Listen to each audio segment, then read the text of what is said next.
Nahuli ang isang referee na namboboso at kinukunan pa ng cellphone video ang mga babaeng volleyball player ng isang university na naliligo at nagbibihis sa shower room. Ito ang cellphone video habang naliligo at nagbibihis ang mga babaeng volleyball player ng UE sa shower room ng Ateneo noong linggo. Wala silang kamwang-mwang na binobosohan na pala sila ng isang football referee sa butas sa dingding at kinukunan ng video. Ayon kay Hannah Manse, isa sa mga volleyball player ng UST, nakita niya mismong kinukunan ng referee na si Dennis Balore ang mga players.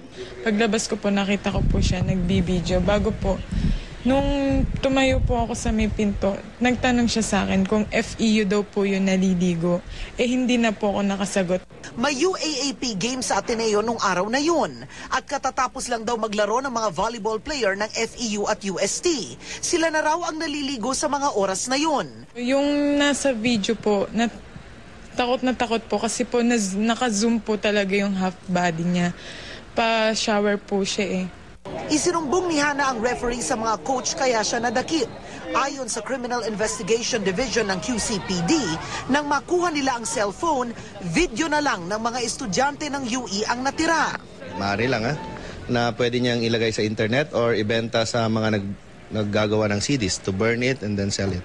Siyam na mga volleyball players ang nagsampa ng complaint laban kay Balore. Dalawa sa mga player ay pawang menor de edad pa. Ayon kay Balore, hindi naman daw niya planong ibenta ang mga video kundi trip lang daw niya.